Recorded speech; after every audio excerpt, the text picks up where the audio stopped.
जो तो मने काका हे दुःख काकाची हे मला जगणी नित्य मजदाना श्रीरामे व्याकरणामी केलो. गणेशराजांनी साष्टांग म्हणून कथेला सुरुवात केली. जाणून सांगण्याने कावळ्याचाही डोळा घेणे रामाने फोडला. रामाने म्हणून असे दर्भाच्या काठीने फोडला, कारण कावळा आतापर्यंत असताना किती फिरला होता. महाराजांनी सांगितलं आपली सप्त पाताळात गेला, स्वर्गात गेला, इंद्रवनात गेला, सगळ्या देवाच्या अंगात पण काळी मागची हात बसून शेवटी रामाला शरण आला म्हणून त्या देवाला असलेलं शास्त्र एक डोळा राहिला, पण एक डोळा राहिला सगळे मुलांनी नाव ठेवायला लागली. आणि बाग काय म्हणले, बाग असता काना दिसू लागला, आता तुम्हाला बाग दिसायला म्हणले. आणि बाग म्हणले की राग आला आपलं माणसात ते आपल्या बघा काही माणसं तरी बघितलं काही बाग वगैरे त्याला तुम्ही बाग म्हणा बघा तुमच्या कसा जेवण होतोय. बाग म्हणजे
बाळाने सांगितलं तो कावळा शरण आला म्हणून त्याला स्तुती केलं. ज्या सीतेकडे कावळे नसणारे काळीने सीते बघितलं होतं, ज्या सीतेला चोच मारली होते तिचं मी समाधान केलं, ह्याचा डोळा फोडला. सीतेचं समाधान केलं, कावळ्याला समाधान केलं. जे असणारे दोषीत ज्यांनी असणारे देवाला नावं ठेवले, जे असणारे म्हणजे देवाचा असणारी निंदा करतात आणि त्यांची रामाची भेट झाली, त्यांनी मी रामाला स्तुती केलं. नाथ महाराज सांगू लागले कावेरीकडे निज भक्त श्रीराम भेटीशी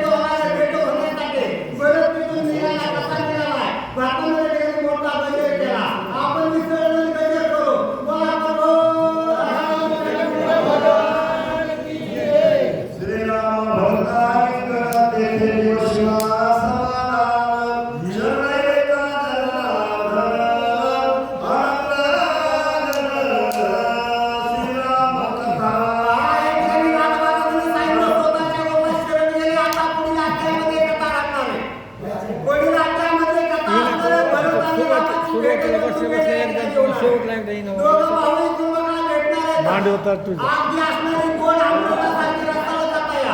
पण आपलं नशीब याच ठिकाणी थांबलंय. कारण हे रस्त्याला जाता आपल्याला काय भेटणार नाही. आता असणारा पुढील करता भाग आहे, या वर्षी नाही पुढल्या वर्षी पाण्यापासून आपण चालू करू. नाथ महाराज चालू हातात धरा, हातात धरा, तुमच्या हातात धरा, हो हातात धरा. स्वस्ति भावात